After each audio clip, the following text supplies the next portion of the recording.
Com a economia, a semana começa com o relatório Focus do Banco Central, que traz as impressões de mais de 100 instituições sobre os indicadores macroeconômicos. A projeção de inflação para 2023 está sendo mantida e a de crescimento do PIB subiu para 2,29%. Alan Gani aqui de volta aos nossos estúdios. As projeções do mercado agora em relação à inflação, preocupa essa análise ou não?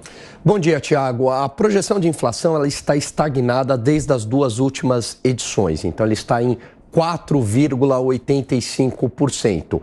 Seria interessante essa projeção cair ainda mais. Por quê? Porque o Banco Central, em sua ata, ele diz que as ancoragens elas estão parciais, quer dizer, esse processo de ancoragem das expectativas não ocorreu totalmente, né? Então, seria bastante importante para ocorrer uma queda mais intensa da taxa de juros, que a projeção de inflação, que capta essa ancoragem da expectativa de inflação, reduzisse ainda mais. Se cair lá para 4,5%, talvez a gente tenha quedas de taxas de juros de 0,75 pontos percentuais. Mas esse processo de desancoragem das expectativas ainda é uma pedra no sapato no Banco Central, por isso que o juro ainda não tem caído de maneira mais intensa. Em relação ao PIB, uma oscilação marginal, mas é claro que é uma boa notícia, porque foi uma oscilação para cima agora, próximo de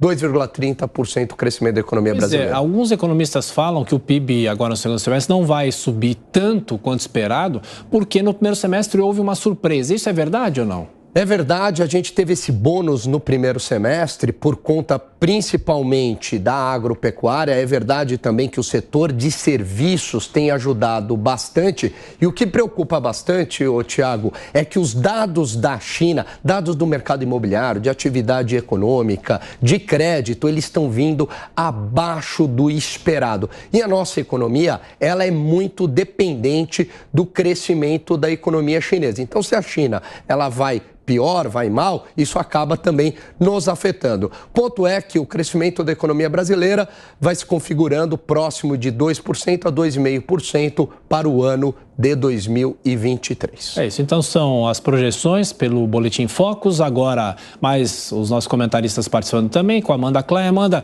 esse termômetro que a gente fala sempre do Boletim Focus em relação à inflação, como eu até perguntei para o Alan, preocupa ou não? Acho que não, pelo contrário, né, Tiago? A inflação, ainda bem, vem dando um certo alívio, principalmente em alimentos, alimentação em domicílio. O brasileiro consegue respirar um pouquinho, embora, obviamente, continue alta e tem estado alta por alguns anos, né? Então, sempre pesa no bolso e cada um tem uma cesta de compras diferente. Agora, o fato dela se manter em 4,84%, ela está muito ali perto do teto da meta, que é de 4,75%, né, Alan? Acho que é isso. E, então, ela está muito próxima, possível, bastante provável até que o Banco Central consiga cumprir a meta dentro do teto ao longo nesses últimos anos. Não tem conseguido, mas é possível que cumpra agora em 2023 e não precise escrever aquela cartinha. Agora, para a gente ver esse crescimento aumentar, o potencial de crescimento brasileiro aumentar, aí certamente depende da aprovação de algumas matérias importantes. O arcabouço fiscal, muito discutido, pode entrar na pauta já dessa semana, a depender da reunião de líderes de hoje, reforma ministerial, algumas coisas que podem destravar a votação do arcabouço, e o avanço também da reforma tributária, outras matérias econômicas, conseguir minimamente cumprir essas metas fiscais aí, de zerar o déficit, por exemplo, no ano que vem, que muitos economistas enxergam como improvável, muito difícil até por parte do governo, mas seriam sinalizações que certamente ajudariam o Brasil a crescer mais. Agora, Beraldo, pegando o gancho da reforma tributária, de fato, a bancada do agronegócio chega com muita munição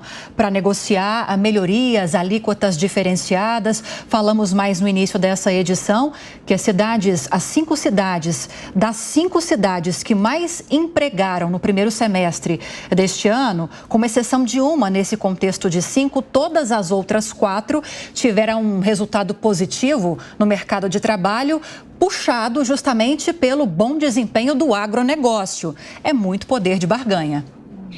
Não, sem dúvida, o agronegócio hoje vem sendo essencial para o PIB brasileiro. É um PIB ainda muito pequeno, porque está se baseando basicamente num único setor. A gente precisa ser mais agressivo nas nossas expectativas e entender que o Brasil precisa de tanta coisa, tem tanta coisa a ser feita, que o Brasil pode melhorar tanto, que o crescimento tinha que ser muito maior. Mas, nesse momento, é o agro que vai garantindo a esses 2,29%. A gente tem que olhar, em relação à inflação, essa questão Petrobras. Quer dizer, a Petrobras está segurando o preço do combustível, sobretudo do diesel e da gasolina, mas isso tem um problema, que é o problema da disponibilidade de produto no mercado. Vai chegar um momento em que a Petrobras não vai ter mais condição dela sozinha atender ao mercado e bancar todo o custo da importação de produtos produzidos em outros países, sobretudo nos Estados Unidos. Então, em algum momento, haverá repasse para o preço dos combustíveis. E o arcabouço fiscal, a minha visão, é o oposto da Amanda. O arcabouço fiscal, ele não vai resolver o problema do equilíbrio das contas do governo, porque este equilíbrio está previsto com aumento de receita. E aumento de receita para esse governo é aumento de imposto. Aumenta-se o imposto, você tira ainda mais dinâmica da economia. E a reforma tributária também, ela só vai entrar em vigor daqui a vários anos. Então, não é algo que a gente vai ver o resultado agora, nem ano que vem, durante esse mandato do governo Lula.